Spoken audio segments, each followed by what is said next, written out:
Well, we are back, and we have three movies. It has been a while, and we are talking about three movies from India. Yes. One of which I guess isn't technically I don't know what they call it, Tollywood. It's not actually Bollywood. It's called Bahubali. Is it Hindi film? I no, because I think the movie's not originally in Hindi. I watched the Hindi version.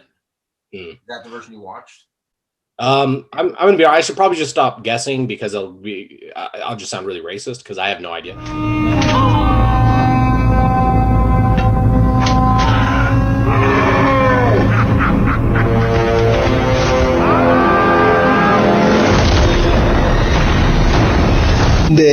But well, I'll say that I picked these three movies, and my goal was to pick three crazy Bollywood films because I've never seen any. Yeah. And then I started. This is Article 15, right? Or sorry, no, I picked. Bahubali. Yeah. But so, okay, I guess we can edit that out because I got confused. But Bahubali at the beginning. But these two apparently are huge movies. Bahubali. And from what I knew, so I went in completely blind. I don't know if you did too. But the only thing I knew about these movies, and I don't even know if I knew it when I started, but supposedly this was like Bollywood's answer to Lord of the Rings.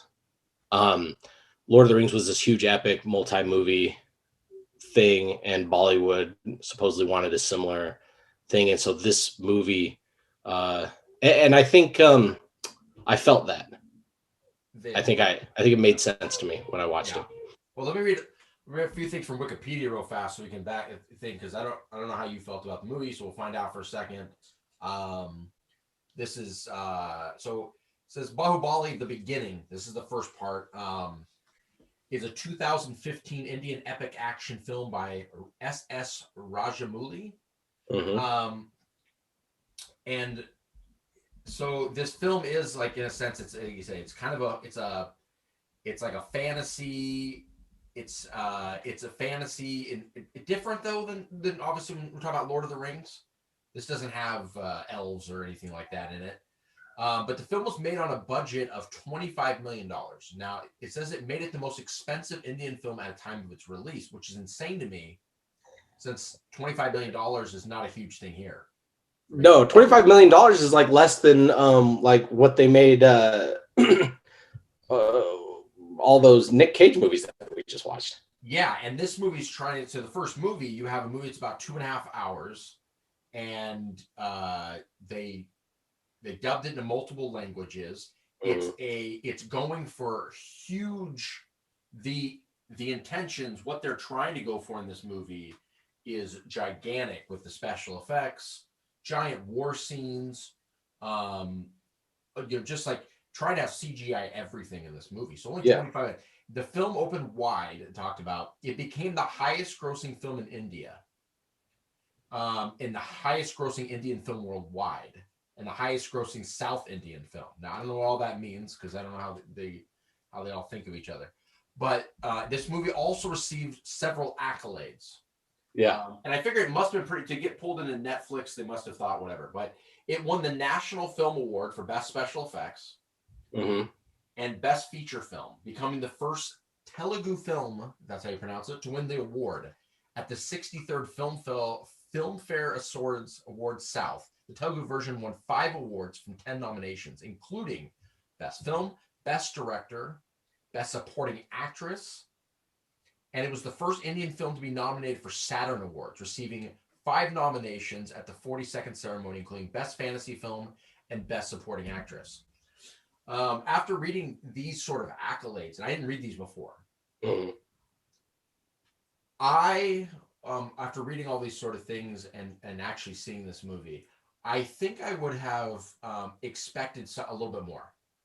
If this is, I feel like for myself, if this is the most popular, like if this is what India, if this is the film that's that grossed the most money, I'm more worried about how India is than ever, personally. Well, I think I don't. It's hard to judge.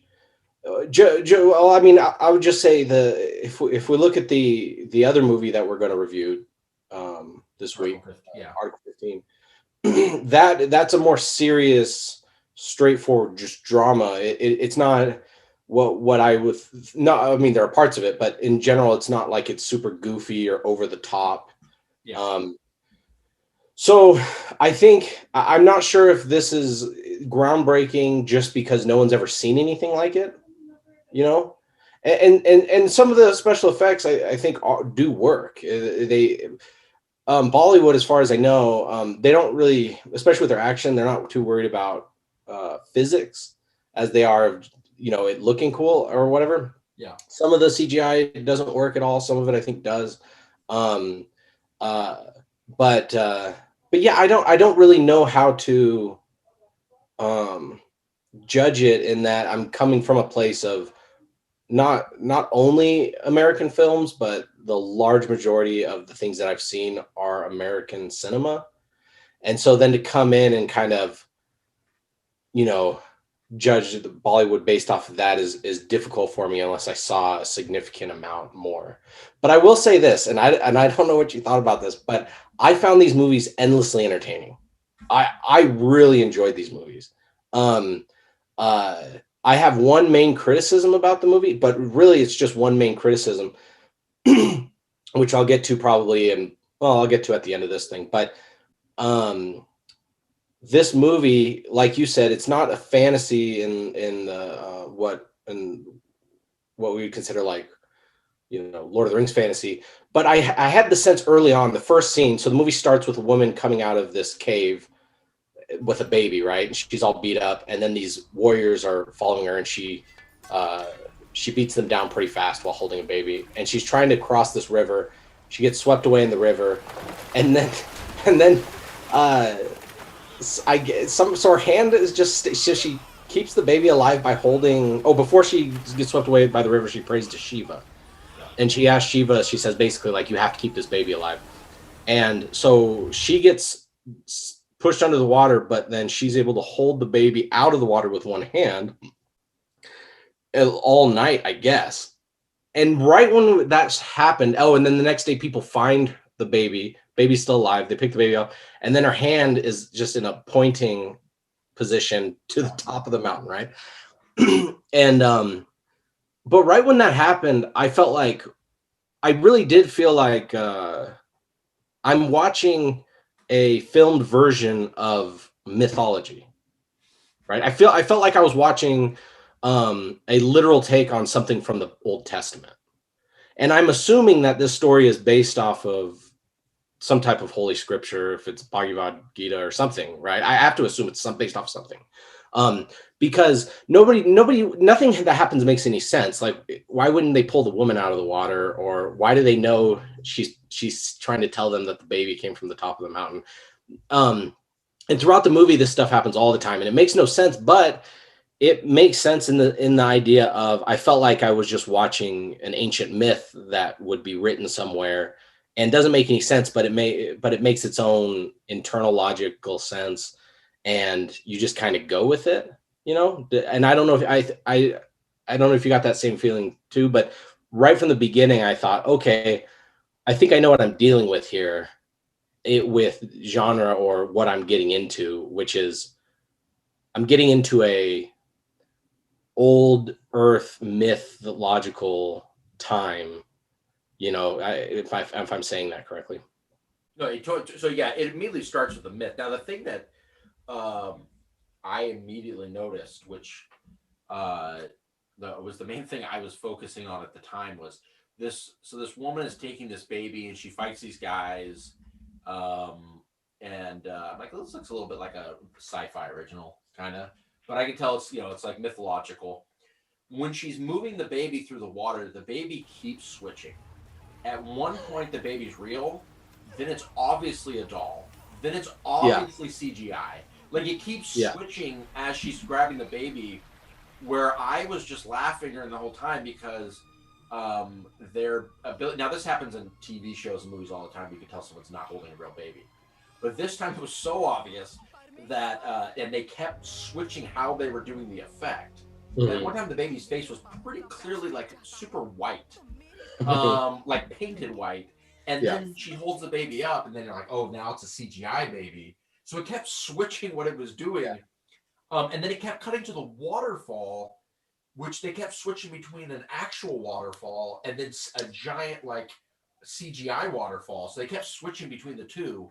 Yeah. And I was trying to I was really trying not to pay attention to how jarring effects were back and forth. But I noticed what we were in for in the sense of, I'm like, okay, I can't take this movie seriously in a way of being like, I'm going to take it. Once the woman held the baby up and they ran over and they just grabbed the baby out of her hands and she floats away. I was like, okay, yeah, we're dealing with a mythological type story. This isn't. We're not getting into. I feel like you just kind of have to be in the mindset of what you're getting into. Because if you're expecting Lord of the Rings or something, you're going to be confused, if not disappointed. Well, yeah, and then so basically, this person takes the baby. One of the women, of course, which is kind of in these mythological things. She's like, hey, I can't, I don't have any kids. I'll take the baby. And then they realize where this woman came from, this cave, which obviously leads through past this whole waterfall where they don't know where that goes. So they block it off. Yeah, the waterfall it comes down from the clouds. It's way up high. Yeah, it's gigantic. So it fits again the whole mythological thing. And then she raises this kid to become a very, I guess in India, a very handsome man. This guy was the best. He was. I just loved his face, and there was so much throughout this entire movie. There's so much of quick zoom when he turns to stare directly into the camera, and it's always good. It's always good. It never gets old. I mean, there's 6 hours of this, and you're like, every time I'm like, why aren't we doing this more often? It's so funny. It kept cutting to him, and I was like, is he hot? I don't know the Indian culture. I was like, in India, maybe this guy is sexy. But I can't quite put my finger. Now he's obsessed as he's growing up. He's obsessed, and he doesn't really know why, but he's obsessed with climbing this waterfall. And they're always watching him, and he's climbing, and then he would jump. He would do that. You say the lack of physics thing where he would take off, but they didn't even make it look like he was actually jumping fully. Yeah. So it wasn't, his takeoff wasn't even in any sense. It was like, if anybody's seen the movie Speed, at the very end when they're trying to jump the thing on the bridge, and the way it goes off, you can tell immediately it would smash into the bridge. But when they cut it back, it somehow makes it over. And every jump is pretty much like that. Well, it's not even, I wouldn't even argue that it's even that good. I mean, it's like you would cut back and you see him jump, and then it's just like he just slow, they just digitally they just cut him out and just slowly raised him, and it's always good though, and it's reminiscent. Roll down. It's reminiscent of the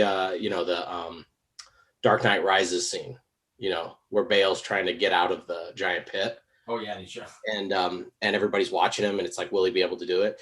It's kind of like that, but this I enjoyed this movie more.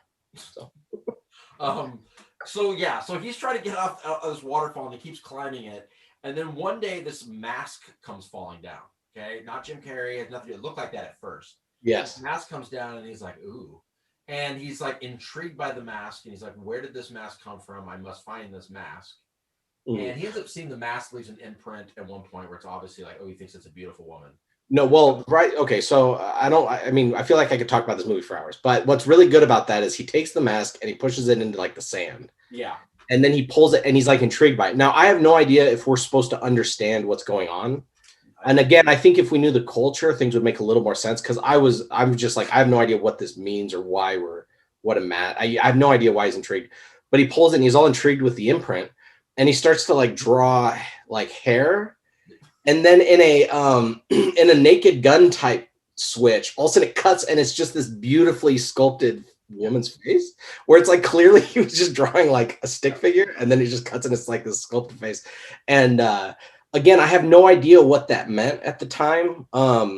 What that was alluding to was that I think these masks have to do with, anyway, he knew it was a female's mask, and he could tell what she looked like from the imprint. And I don't know if the masks have to do with marriage or commitment, but he basically fell in love with this girl through finding the mask. And so this is what then inspires him to push even harder to get to the top of the mountain.